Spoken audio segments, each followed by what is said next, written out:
मैं इस बात से चिंतित होता हूँ कि और आप लोग भी इस बात पर चिंता करके देखना और करना, यानी कि देश की सामाजिक, आर्थिक और सांस्कृतिक गतिविधियाँ चुनौती दे रही हैं कि ए देशवासियों जागो और इन तीनों चुनौतियों को सुधारो। तो मैं आम आदमियों के परिवार से एक ही सवाल पूछना चाहता हूँ, यानी कि चाहे वो किसी भी धर्म, मजहब, जाति या किसी भी समुदाय से ताल्लुक़ रखते हों, इस बात से कोई लेना देना नहीं है।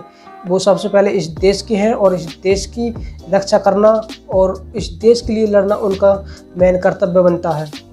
सवाल ये है कि सवाल पर गौर करना कि आप अपने बच्चों के हाथ में तीर, तलवार, चाकू या बंदूक देखना चाहते हैं या कलम और किताब।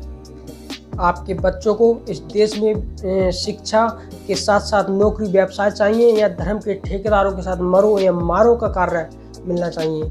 आप इस बात पर चिंता करना और आपको इस देश में समानता, बंधुत्व का प्यार और उसकी हिस्सेदारी चाहिए या नहीं, आप इस बात पर चिंता करना।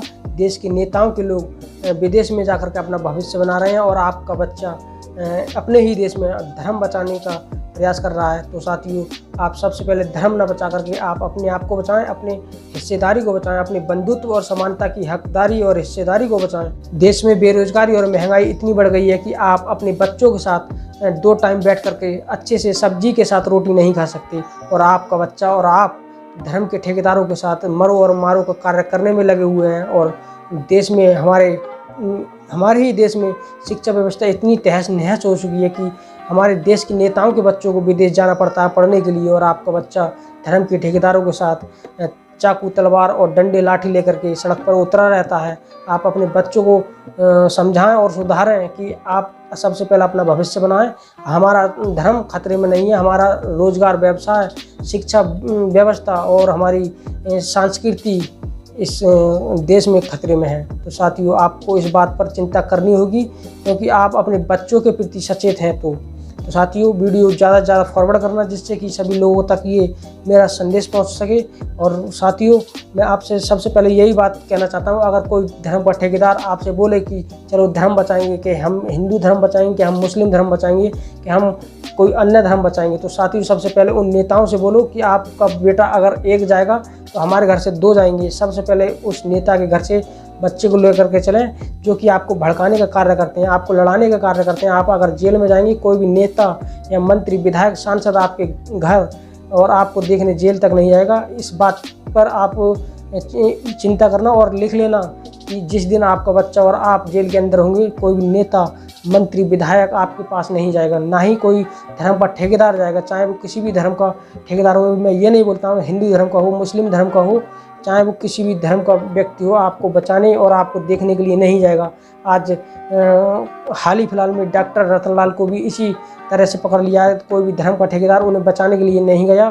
सिर्फ उन्होंने क्या लिखा था कि यानी कि वो एक इतिहासकार थे और उन्होंने इस बात पर अमल किया कि इस इतिहासकार को बोलने का आदेश होता है और कोई भी व्यक्ति बोल सकता है। ऐसा नहीं है कि इतिहासकार ही बोल सकते हैं, कोई भी व्यक्ति अपनी किसी भी प्रकार की कोई भी चीज़ पर टिप्पणी दे सकता है। भारतीय संविधान के अकॉर्डिंग अगर वो गलत होता है तो उसको कड़ी से कड़ी सज़ा होनी चाहिए। तो इतिहासकार हमारे डॉक्टर रतनलाल जी ने बोल दिया था कि ज्ञानवापी के ऊपर कुछ टिप्पणी कर दी, लेकिन मुझे पता नहीं क्या टिप्पणी की, तो उनको जेल के अंदर बंद कर दिया गया। और वो DU के एक प्रोफेसर हैं, एक इज्जतदार परिवार और इज्जतदार फैमिली, इज्जतदार समाज से आते हैं।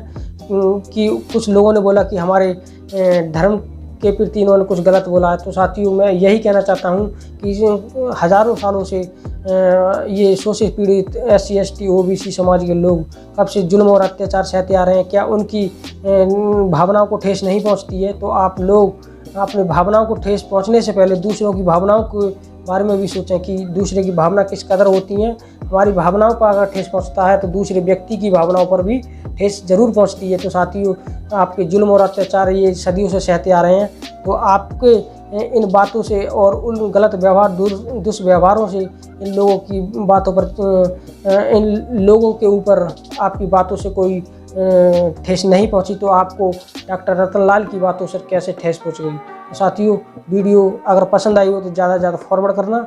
मिलते हैं एक नए वीडियो साथ, जब तक के लिए धन्यवाद। जय हिंद, वंदे मातरम साथियों।